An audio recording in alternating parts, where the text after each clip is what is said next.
Baita história legal.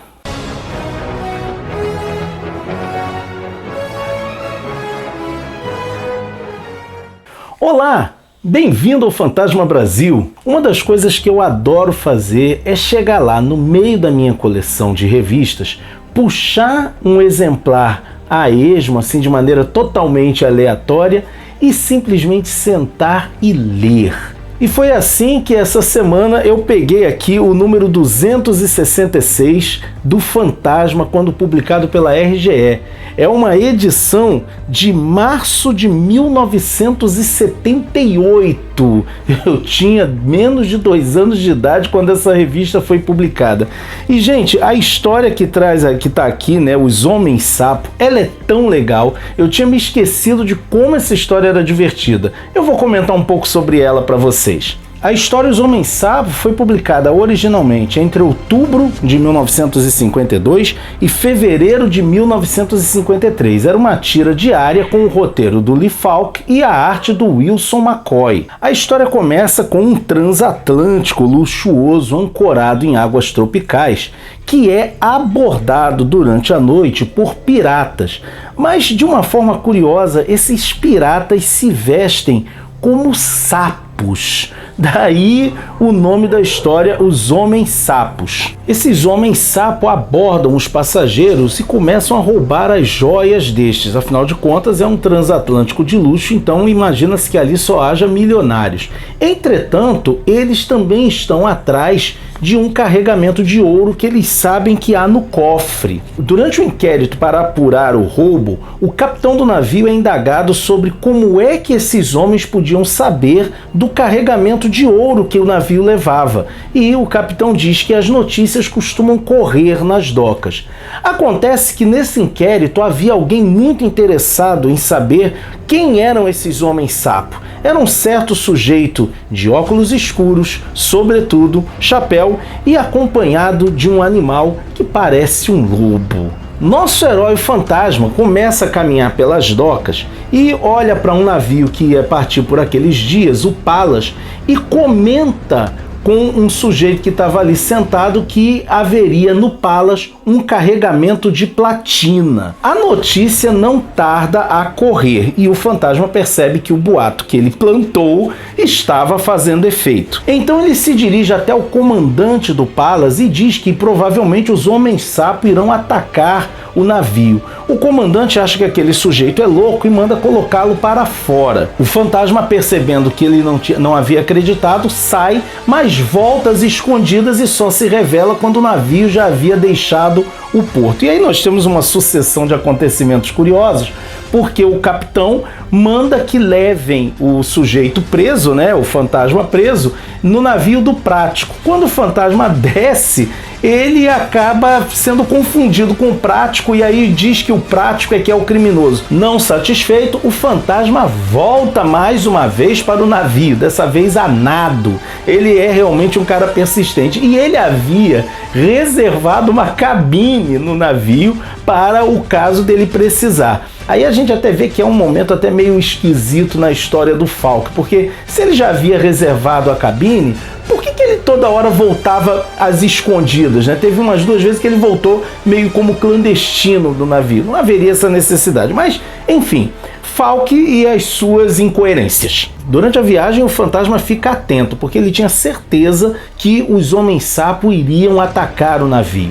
E ele acaba deixando intrigada a tripulação do navio, a tripulação do Pallas, sobre aquele sujeito que nunca recebia ninguém no quarto dele, passava o tempo todo trancado, que só saía à noite e ficava afastado de todo mundo, até que num dado momento, um dos homens, muito curioso, resolve abrir a porta por engano e dá de cara com um capeto que pula em cima dele. Quando o capitão vai lá, porque não são permitidos animais no navio, ele dá de cara com o sujeito louco que ele já havia mandado para fora do navio, achou até que o cara tinha morrido afogado, entre outras coisas. O capitão resolve confinar o passageiro da cabine 7 aos seus aposentos. Ele fica lá sabendo, tendo certeza que os homens sapo irão atacar. Num dado momento, ele olha pela janela do seu quarto e vê a silhueta de um navio ao longe. Ele fala, são eles chegando. Então ele derruba a porta e começa a avisar, e eles jogam luzes sobre os homens-sapo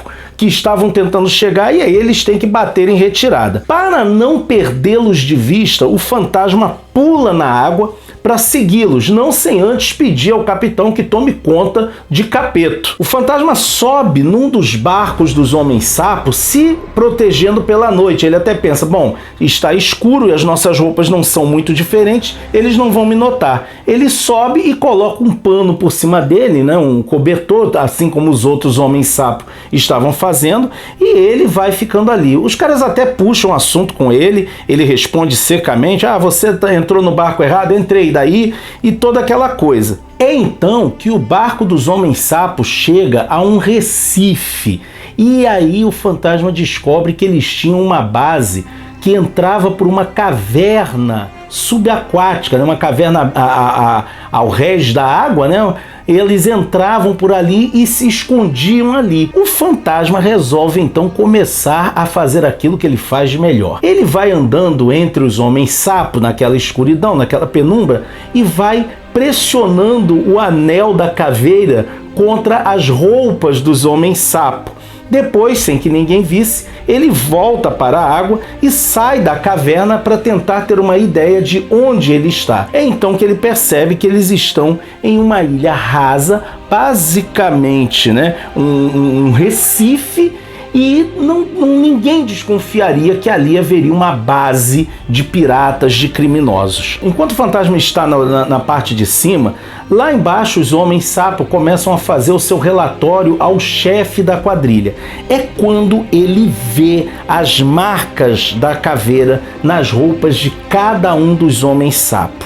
E esse chefe começa a ficar muito nervoso. Nesse meio tempo, o fantasma estava na superfície da ilhota, né? E ele vê uma antena de rádio e ele percebe que é uma antena retrátil. Ela pode ser recolhida em caso de necessidade. Ele aí entende como é que eles enviam e recebem notícias e como ninguém vê os homens ali. Os homens-sapo acham estranho o fato do seu chefe estar tão nervoso com aquelas marcas. É quando o chefe fala, isso, seus idiotas, é a marca do fantasma. Ele está muito nervoso porque, como todo homem do mar, ele já ouviu falar no fantasma e ele tem medo desse sujeito. Ele até diz que até então achava que ele não existisse, mas ali estava a sua marca para provar que ele estava errado. O chefe então manda colocar uma guarda o tempo todo na parte de cima da ilha.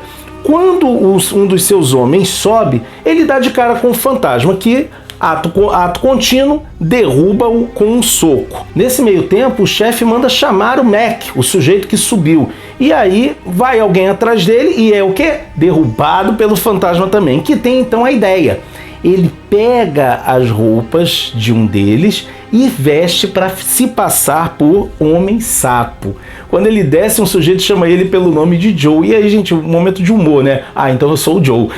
E olha que barato, o fantasma vai caminhando por ali para tentar encontrar um jeito de avisar as autoridades. Nisso, um dos outros homens-sapo vai até a superfície e encontra Joe e Mac desacordados e um deles, né, o Joe, sem a roupa. Quando o chefe vê a marca da caveira no rosto de um dos seus homens, eles chegam à conclusão de que o fantasma está ali disfarçado e pode ser qualquer um. Então ele resolve fazer o quê? Eles convocam uma reunião de todos os homens-sapo. E aí tem um momento interessante que os caras vão andando, né? E sempre que aparece o homem-sapo, que é o fantasma, eles colocaram uma setinha escrito fantasma para indicar para os leitores que aquele ali é o nosso herói disfarçado. Enquanto a reunião é convocada, o fantasma vai até a sala do rádio, né? Ele encontra a sala do rádio, derruba o operador e envia uma mensagem para o Palas, mandando que avisassem a guarda costeira e dá aquelas coordenadas. Chegando no momento da reunião, o chefe dos homens-sapo primeiro manda que todos entreguem suas armas. O fantasma já começa a saber que aquilo ali tem a ver com ele. Depois que todos entregam suas armas, o chefe, querendo ter certeza de que estavam desarmados,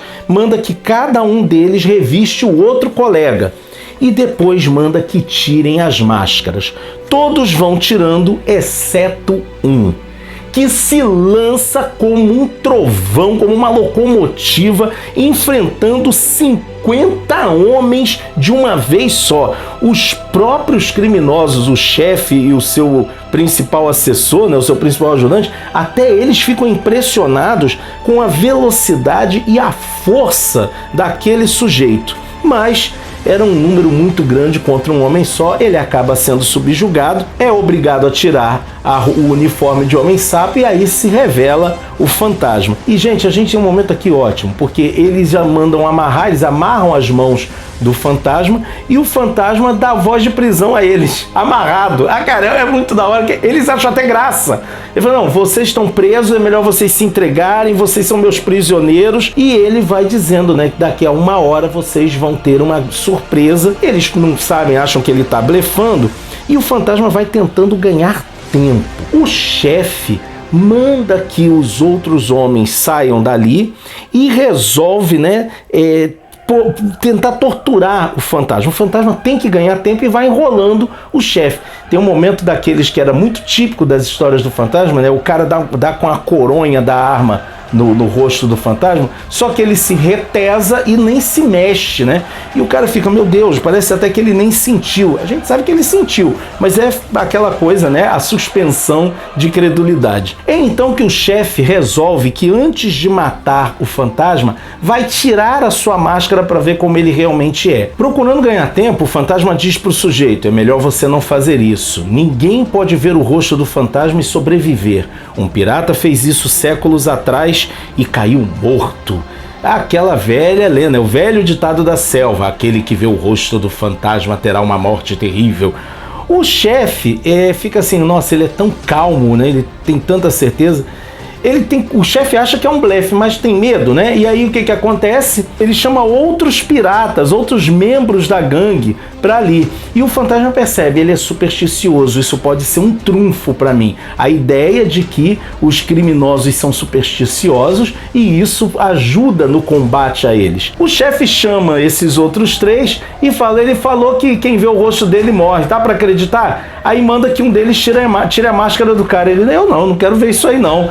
E ninguém quer tirar a máscara porque eles não querem dizer que acreditam na lenda, mas eles acreditam, eles têm medo daquele sujeito. Nisso, um dos observadores dos Homens-Sapo vê um destroyer se aproximando do rochedo que é sua base. Então eles percebem que foi essa mensagem que o fantasma enviou. Eles recolhem a antena e abrem um alçapão onde há um canhão escondido, né, num ângulo que não daria para ver.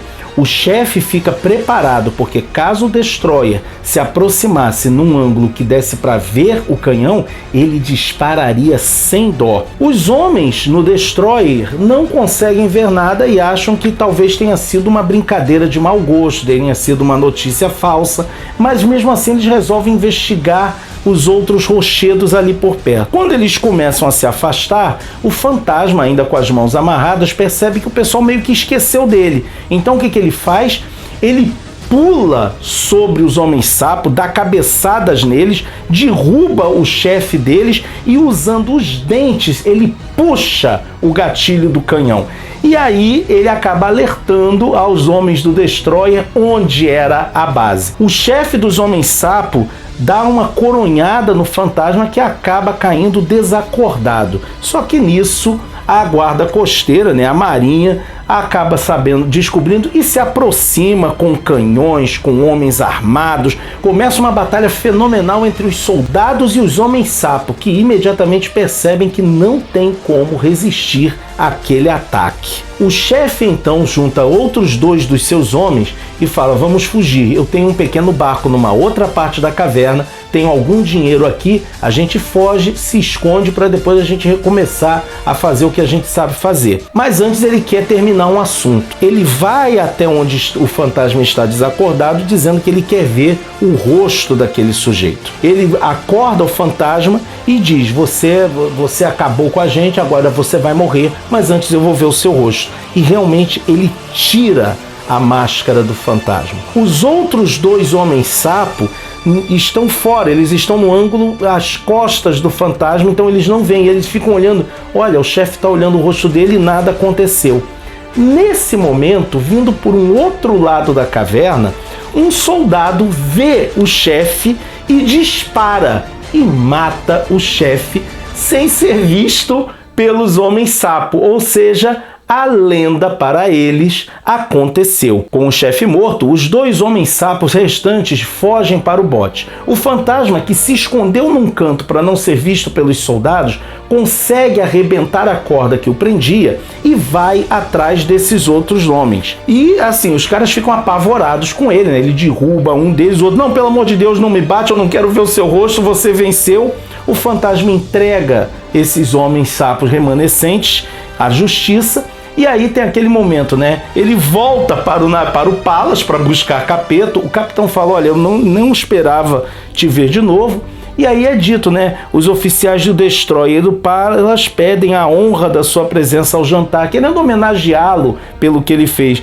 E o fantasma, como sempre, diz, olha, eu agradeço, mas eu tenho que ir embora. E assim é interessante, porque enquanto os soldados, os homens do Destroyer, não sabem exatamente quem é aquele sujeito, os homens-sapos presos pensam que aquele realmente era o fantasma e que o chefe morreu apenas por olhar o seu rosto.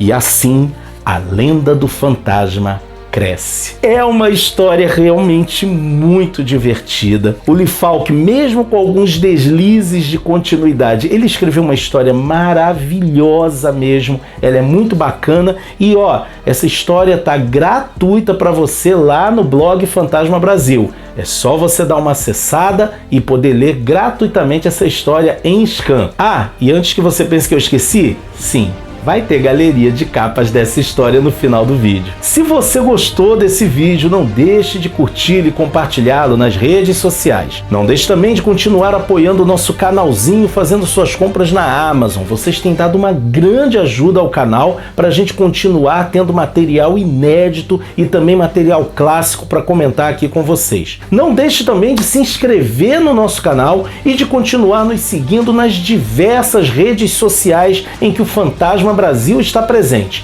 porque assim você fica por dentro de tudo o que acontece no fascinante universo do espírito que anda, ok? Vejo você por aí, hein?